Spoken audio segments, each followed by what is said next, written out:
अब आपके सवाल पूछिए। हाँ जी, मौसमी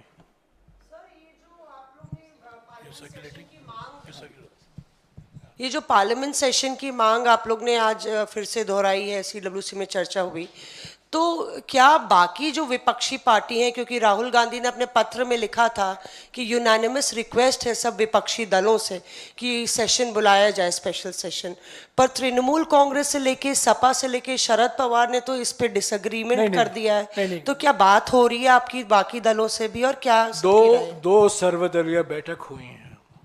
दूसरे सर्वदलीय बैठक के बाद राहुल जी और खड़गे जी ने जब प्रेस से भेंट की, तब उन्होंने कहा सारे विपक्ष पार्टियों, फ्लोर लीडर्स ने सहमति जताई कि पार्लियामेंट का एक विशेष सत्र बुलाना चाहिए। तो मैं समझता हूं सारे पार्टियां चाहती हैं कि सर्वदलीय बैठक में प्रधानमंत्री मौजूद हों, उसकी अध्यक्षता करें और पार्लियामेंट का एक विशेष सत्र भी बुलाया जाए। इसमें मेरे मन में तो कोई संदेह नहीं है।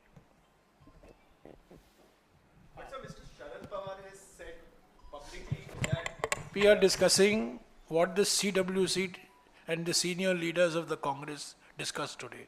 So let's not divert it from that. Sir,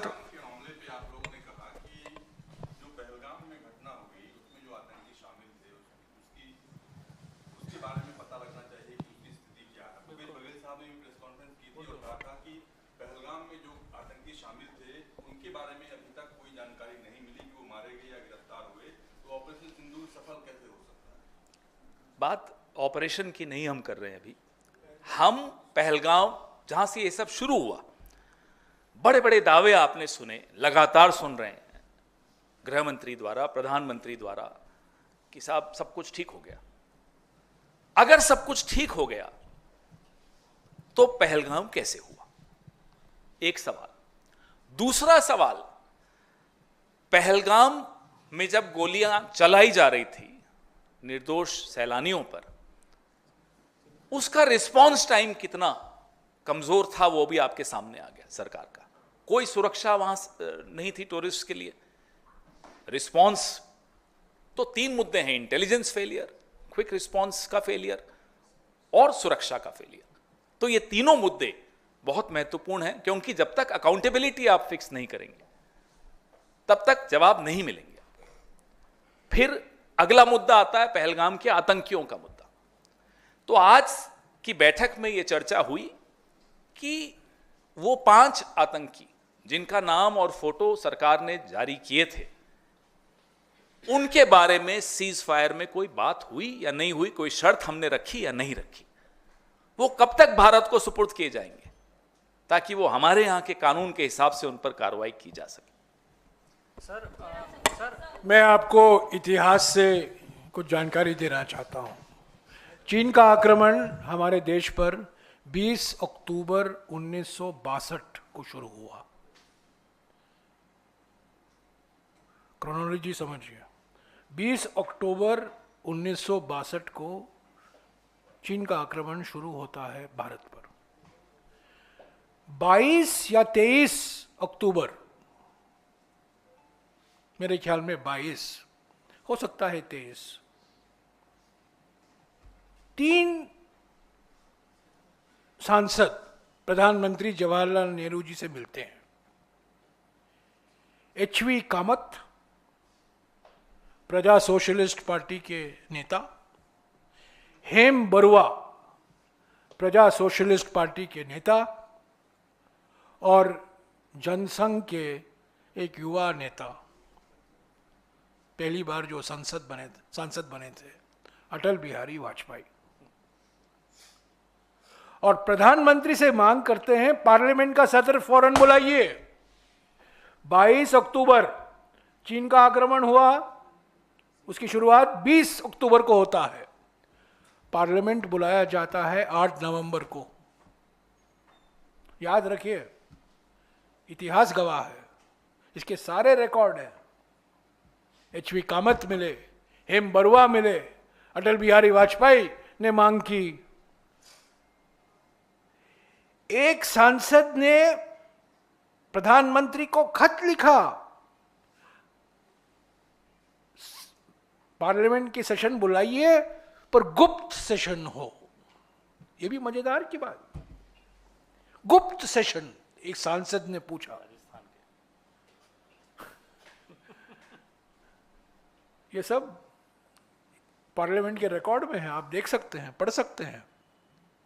secret session of parliament बुलाया जाए। प्रधानमंत्री ने जवाब दिया, इसमें कोई सीक्रेट बात नहीं है, देश से जुड़े हुए मुद्दे हैं, देश को अधिकार है जानने के लिए, और यह सेशन गुप्त सेशन नहीं था, ये नॉर्मल सेशन था। और 8 नवंबर 1962 को लोकसभा और राज्यसभा बुलाया जाता है। यह है लोकतंत्र,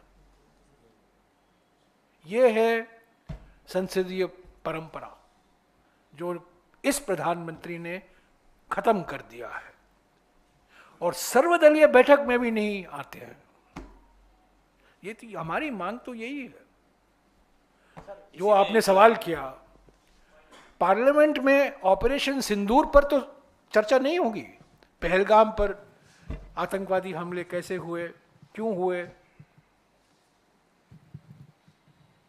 और जो सीजफायर हुआ, क्यों कैसे सीजफायर हुआ, अमेरिका की क्या भूमिका थी, आपने आईएमएफ में पाकिस्तान के खिलाफ वोट क्यों नहीं दिया। ऑपरेशन सिंदूर पर थोड़ी सवाल उठाए जाएंगे। सब सारे राजनीतिक पार्टी और दल और सांसद जिम्मेदार व्यक्ति होते हैं, वो जानते हैं जिस मुद्दे को उठाना चाहिए और जिन मुद्दे पर मौन रहना चाहिए। कुछ ऐसे मुद्दे होते हैं। मैं एक और उदाहरण देता हूं। कारगिल युद्ध के बाद 3 दिन हुए हैं, कारगिल युद्ध की समाप्ति हुई है 29 जुलाई 1999। 29 जुलाई 1999, 3 दिन बाद, कारगिल युद्ध की समाप्ति के बाद, हमारी विजय के बाद, पाकिस्तान की हार के बाद 3 दिन बाद अटल बिहारी वाजपेयी जी की सरकार कारगिल रिव्यू कमेटी, कारगिल समीक्षा समिति का गठन करती है। उसकी अध्यक्षता कौन करते हैं? 6 सदस्य हैं उसमें। तब के राष्ट्रीय सुरक्षा सलाहकार ब्रिजेश मिश्रा भी उसके साथ जुड़े हुए थे।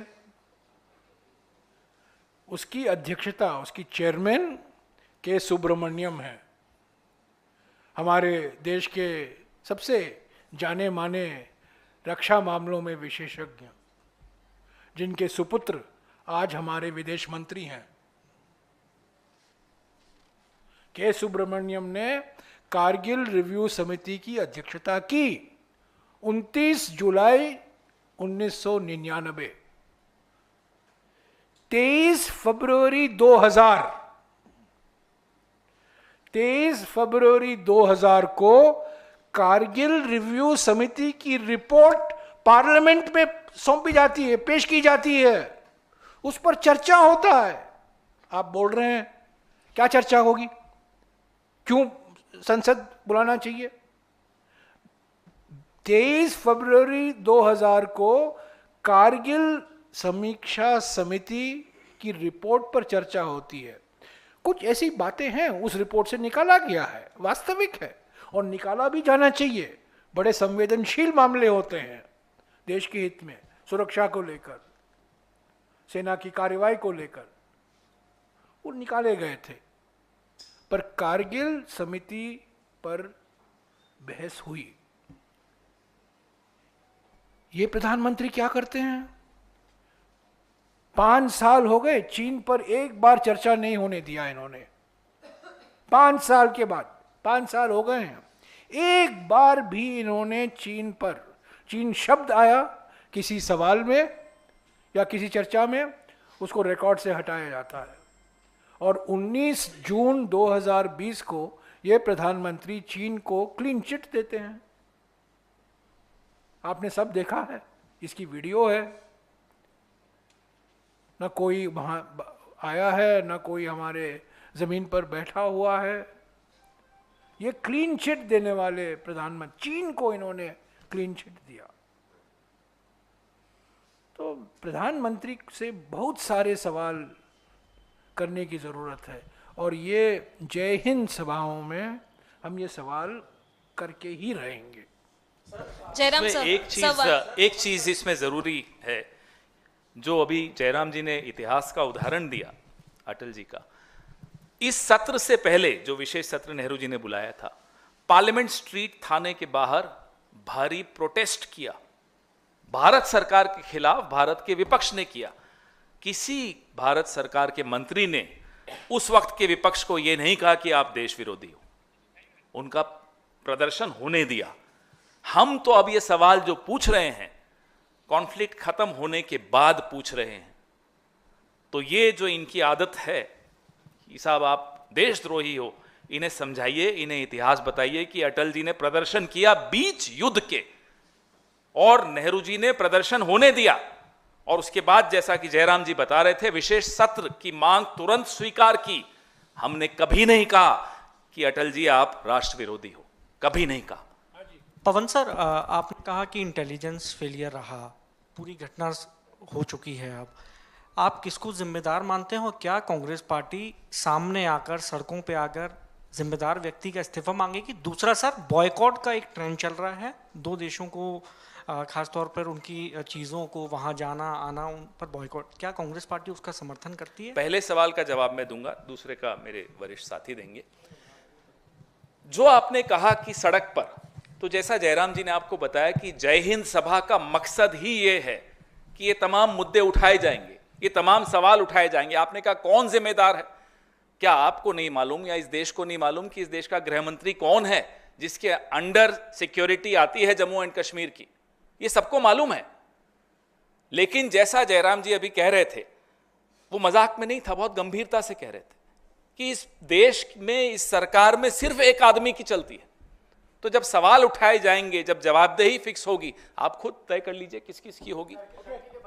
Thank you. Sir Turkey boycott, Turkey के बाइकाट पे सर,